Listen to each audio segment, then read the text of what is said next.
Let's understand from the very top the history of Nagorno Karabakh. To understand the current situation, it is important to understand the previous situation, the roots of the issues. We cannot just treat the symptoms, we have to treat the cause of it. So that is why, from the perspective of GS Mains Paper 1, it is important for us to understand this issue. From the perspective of GS Mains Paper 2, what is important? India's stand over this issue? What policy does India follow? How we have evolved our policy with respect to Nagorno Karabakh? Why cannot we support Azerbaijan or Armenia? Everything will be told in this class. Do not worry about notes because I provide the notes through my Telegram channel. That is by the name of Pooja Dwivedi UPSC. If you have any queries regarding this examination, you can talk to me on my Instagram. Now, Azerbaijan continuously struck the region of Nagorno Karabakh to ensure that the separatist forces of Nagorno Karabakh are pacified. Now, many civilians have died. Humanitarian crisis is prevalent in Nagorno Karabakh. But Azerbaijan says that they struck only targeted regions. Those regions which were terrorist in nature, which were calling for separation of Nagorno Karabakh from Azerbaijan. Now, Nagorno Karabakh has a history. Its history is very complex. So we have to understand the history of it. What is Nagorno Karabakh? It is a landlocked mountainous region which is internationally accepted to be a part of Azerbaijan. But it actually governs itself as an autonomous, unrecognized Nagorno Karabakh Republic. It calls itself the Republic of Artsakh. So what is Artsakh? Why is it also called Karabakh? Who calls it Artsakh? Everything will be discussed. Moving on, let's talk about the kind of languages that are spoken there. Armenian and Russian. Specifically, if I talk about Nagorno Karabakh, it is inhabited by mostly ethnic Armenian Christians.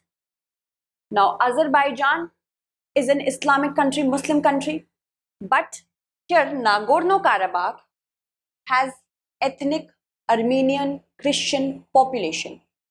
And these two communities have been divisive since the very beginning, have been divided since the very beginning on various grounds. Let's talk about that in detail. Who are involved, as I told you? This particular conflict involves Christian Armenians and Muslim Turkic and Persian, of Muslim Turkish and Persian influences. See, this entire region, specifically if I talk about Nagorno Karabakh, some historians say that by the 11th century, ancient Armenian kingdoms had rule over the region of Nagorno Karabakh. But many historians who are Azerbaijanis, they dispute this report. Then by 13th century, when Turkish invaders came to this region, they actually put the Swedes of Transcaucasia under their control. So Armenians, they became a subject of the Turks. Now, this is a brief introduction. There were, clashes even back then. We are not going to go into that because that will be very complicated for you. Just understand that Armenians and Turks, how this trajectory got evolved. But later on, the region of Nagorno Karabakh, as it was a part of Azerbaijan and now it is being disputed, then Armenia also came into existence. So these many regions, if we talk about the current situation of Nagorno Karabakh, it was a part of the Russian Empire. Alright, Russian Empire also had the influence over Armenia, Azerbaijan, Georgia. Just understand it from this perspective. Now, let's move on and talk about World War I. During World War I, there were tens of thousands of Armenians that fled territories which were controlled by Russia because of continuous murdering of them. And they escaped a genocide which was perpetrated by an Ottoman Empire. Also, they were unable to differentiate between Transcaucasian Muslims, who will be future Azerbaijanis, and their recent oppressors. Their recent oppressors were Turks. the current leadership, we are the descendants of Turks. And this is one of the major issue that is very important to Armenians. They do not want to be enslaved to the Turks. This is what their issue is, the Armenian Christians. 1918, after Tsarist Russia's collapse, Soviet Russia withdrew from the World War I. But Turkey now started invading this region. It launched an offensive in Transcaucasia against Armenian nationalists that did not want to become a part of the empire anymore, the Turkish Empire anymore. March 1918, Baku's Azerbaijani majority, they clashed with the ethnic Armenians. There was a murder of 12,000 Azeris according to Azerbaijani historians. Also, 5 to 6 times fewer casualties occurred among the Armenians. Historians from Azerbaijan call this a genocide, the death or murder of 12,000 Azeris. May 1918, Georgia, Azerbaijan and Armenia said that now we are independent. The territory now, which was understood to be Nagorno Karabakh, home to primarily ethnic Armenian Christians, they were unable to withstand the Turkish army attacks that was going on over there, this region. Then the fledgling Armenian state, in order to save themselves, they start, giving away certain regions to the Turks. Nagorno Karabakh would become a part of Turkey's regional ally, who was Azerbaijan, and that would be made a part of the Caucasian Islamic Army. This was created by the Turks who were fighting the Bolsheviks to control the land. In September 1918, units of the Islamic Army, they occupied Baku and executed at least 10,000 local Armenians. Turkish and Azerbaijani forces seized Nagorno Karabakh. Now the Ottoman Empire started to exit the First World War. It allowed, when it did so, it also let go of the regions that was in Nagorno Karabakh. So it allowed ethnic Armenians to regain control over Nagorno Karabakh. 1990, the UK, London here is meaning UK, the British Empire, it tried to unsuccessfully convince Nagorno Karabakh to be a part of Azerbaijan. Why? Because London wanted an oil outpost in the Caspian Sea. So it could do so only if Nagorno Karabakh could become a part of Azerbaijan. This was a treaty between them, an agreement between them, that Azerbaijan said please let say to Nagorno Karabakh that become a part of Azerbaijan, we will give you an oil outpost in the Caspian Sea. Then Azerbaijani troops launched a new offensive in the region that also included a campaign of ethnic cleansing. Karabakh's Armenians agreed to recognize Azerbaijani authority because they were not able to withstand it. Now, in the spring of 1920, Armenian units again launched an ill-fated offensive over Azerbaijan, and Azerbaijan virtually destroyed the capital back then, Shusha. It virtually destroyed it. Then the Reds came into the picture. I'm talking about the Bolsheviks. They seized the power in both Armenia and Azerbaijan.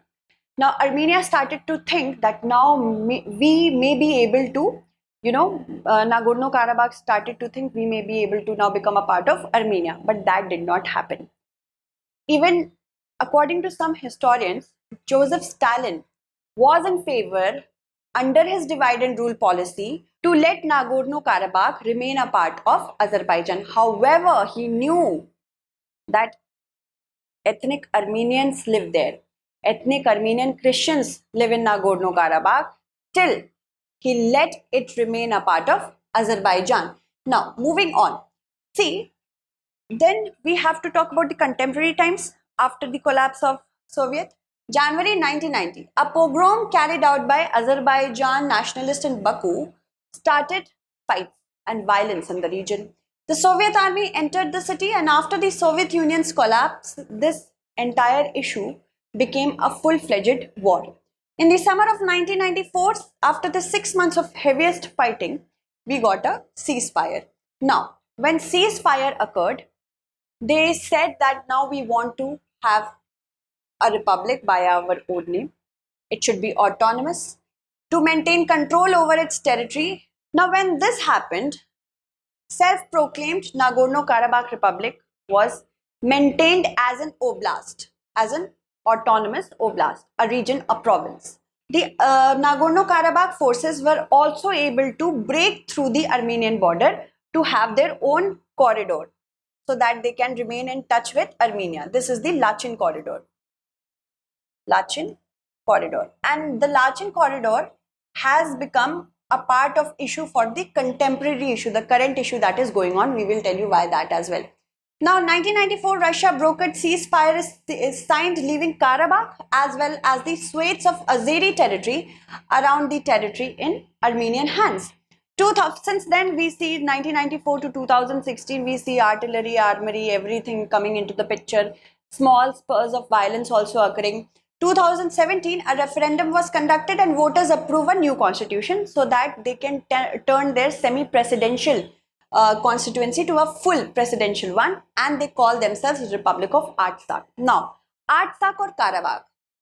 Artsakh is actually a province of the ancient kingdom of Armenia, and this is known as Artsakh. This is called as Artsakh by ethnic Armenian Christians. And the self-declared republic uses Artsakh as its second name. However, Karabakh and Artsakh both are used officially. The word Karabakh appeared for the first time in the Middle Ages when the Turkish arrived there. And Turkish, it is a Turkish word and Persian word. It is a mix of that. Kara means black and Persian word for garden is Bakh. So Karabakh. Alright. So 2020 Second Karabakh War started. Azerbaijan launched an offensive to recapture the territories of the Karabakh, around Karabakh. Some 3,000 Azerbaijani soldiers and 4,000 Armenian soldiers got killed. Moscow again brokered a ceasefire. Armenian forces agreed to return to Azerbaijan all occupied territories outside of the former Soviet Nagorno Karabakh autonomous oblast, which they gained control of. Now, 2022, fighting breaks out between Armenian and Azerbaijani troops along the borders. 2022-2023, Armenia says that Azerbaijan is blockading the Lachin corridor, and that is creating a lot of problem for Nagorno Karabakh region because they were not able to get proper access to gas, electricity, imports of agricultural products. Azerbaijan said no, it should be open for other civilians as well. So this is the major issue why the current situation arose. Let's see if Azerbaijan has claimed that entire Nagorno Karabakh is now under their full control, but let's see what happens in the future. What is Armenia going to do? Armenia's prime minister has rejected claims that his country's military was responsible for anything. And time and again, protests have emerged in Armenia that the country is not supporting the situation in Nagorno Karabakh. Azerbaijan's president talked to the US Secretary of State, saying that their ceasefire will occur only when the terrorist forces from Nagorno Karabakh will lay down their arms. Moving on, Armenia had good relationship with Russia earlier for a small period of time. Armenia will always have a sour relationship. Why? Because of the situation in Nagorno Karabakh. Soviet could easily let Nagorno Karabakh become a part of Armenia, but it was given away to Azerbaijan, even though it was an enclave. After the Lachin corridor, it ceased to be an enclave. Now, Armenia held military exercise recently with the United States. And this is one of the reasons Moscow is not supportive of Armenia right now. Also, Armenia has taken steps towards ratifying the Rome Convention, which accordingly, the International Criminal Court will indict the Russian president for war crimes. So all this has given, a rise to another sort of issue in Asia. India, where does India stand? We have to understand it from the perspective that India doesn't have a well-articulated policy. Like we have the Act East policy, Look West policy, Look East policy. We do not have any policy for this region. Armenia is the only country in the region with which it has friendship and cooperation treaty, India, 1995. And due to this, India cannot supply arms to Azerbaijan. India has received 3 heads of state from Armenia, but none from Azerbaijan and none from Georgia. Also, Armenia extends its unequivocal support to India on Kashmir issue, while Azerbaijan constantly supports Pakistan on the issue. The levels of India's trade or investment with Armenia is very low. Azerbaijan, on the other hand, the ONGC, OVL have made relatively small investment over there. Azerbaijan falls on the international north-south transport corridor, and India is looking forward to make way for itself through this region. That is why we also have the India, Middle East, Europe corridor. So we have to remain vigilant of what is going on in this region right now. And India could get a connectivity with the help of Baku-Tbilisi cars, passenger and freight rail link so that we can increase our market. Now, 1993, what our policy was then? India said that we are following with great concern the escalation of hostilities in Nagorno Karabakh with considerable ingress of Armenian forces into Azerbaijan. It had called for respecting each other's territorial integrity and inviolability of existing borders. In 2008, India joined Russia and the USA and France and voted against Azerbaijan resolution in UNGA. This resolution called for the immediate, complete and unconditional withdrawal of all Armenian forces from all occupied territories of Azerbaijan. Moving on. Right now, we are following a neutral stance. Why can't we support Azerbaijan? Because it has shown scant regard for India's territorial integrity when it's violated by Pakistan in Jammu and Kashmir. It is difficult to support Armenia because we cannot endorse Nagorno Karabakh's right for self-determination. This will open doors for Kashmir, right? This will open a door for other countries to have a say in the Kashmir issue.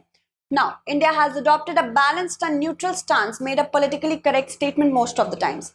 India has also supported the OSCE mixed group continued efforts towards peaceful resolution. India has always said that we want this solution to be two-party or tripartite whenever those parties which are actually involved sit on the table together and talk about it. This we have endorsed for Russia-Ukraine. We do not want any third party's influence, even Turkey's influence in this region. So, this was the entire story of Nagorno Karabakh. I hope you understood it from the perspective of your examination and you can write a good answer from it. Thank you so much for watching.